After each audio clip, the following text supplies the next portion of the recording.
Kompetisi katanya sih bagus buat bisnis ya kan? Tapi beneran gitu? Hari ini yuk kita coba bedah topik ekonomi yang kelihatannya rumit ini, tapi pakai analogi yang lebih gampang dan ya lebih enak. Sebuah pasar martabak. Oke, kita mulai dari skenario yang paling ideal dulu. Coba deh bayangin sebuah pasar martabak yang sempurna. Di pasar ini semua penjual mau yang baru mulai pakai gerobak kecil atau yang udah punya ruko gede, punya kesempatan yang sama persis buat sukses. Kelihatannya adil banget kan? Nah, di dunia yang sempurna ini, persaingan itu justru jadi pahlawan buat kita para pembeli. Kok bisa? Ya karena semua pedagang jadi saling berlomba buat jadi yang paling top. Hasilnya, topping jadi makin aneh-aneh dan kreatif, kualitas adonannya makin bagus, dan yang paling penting, harganya jadi lebih bersahabat di kantong. Semua happy. Dan ya, gambaran indah barusan itulah inti dari visi kapitalisme klasik. Sebuah sistem yang teorinya didasarkan pada persaingan sehat untuk mencapai hasil terbaik bagi semua orang. Ada ekonom legendaris, namanya Adam Smith. Dia mungkin bakal bilang sambil ngopi santai, kompetisi itu sehat bro. Dia percaya ada yang namanya tangan tak terlihat atau invisible hand yang mengatur semua ini secara otomatis, tanpa perlu ada komando dari pusat.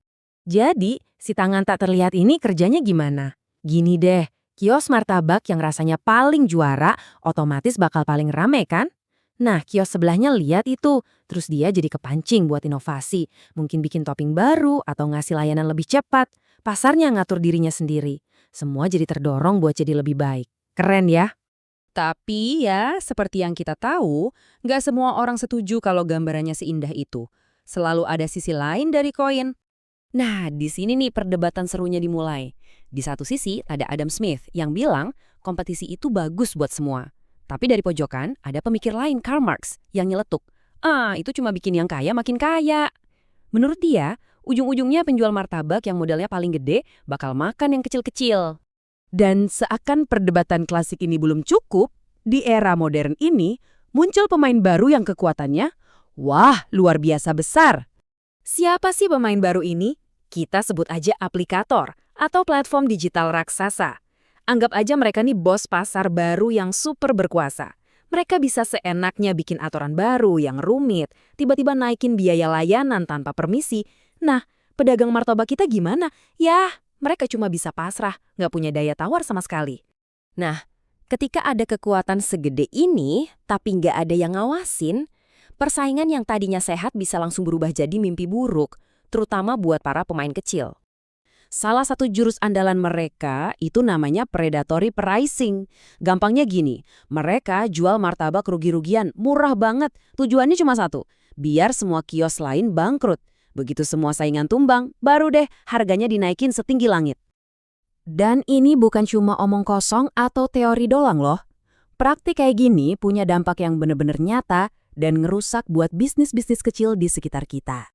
Oke, kita geser sebentar dari martabak. Kita lihat contoh nyata dari industri konveksi di Sumedang, Jawa Barat.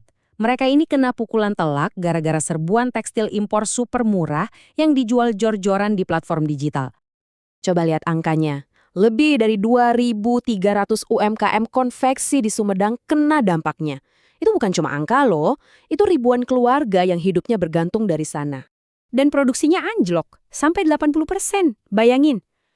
Kenapa? Ya karena mereka nggak mungkin bisa bersaing sama harga produk impor yang bakar duit di platform online. Dan ini yang paling menyedihkan. Di satu perusahaan aja, PT Wiska, ada lebih dari 700 karyawan yang kehilangan pekerjaan.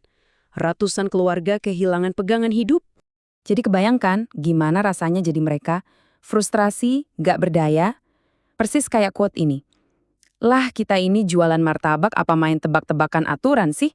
Mereka ngerasa kayak main di permainan yang aturannya dibikin cuma buat bikin mereka kalah. Melihat situasinya makin parah, akhirnya pemerintah mutusin buat turun tangan, jadi wasit gitu, buat menengahi permainan yang udah nggak adil ini. Pemerintah ngasih sinyal nih, mereka nggak akan tinggal diam.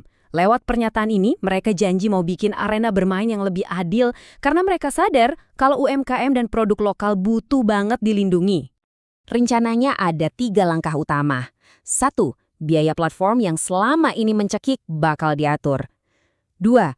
Bakal ada harga minimum buat produk impor, jadi nggak bisa lagi banting harga sembarangan.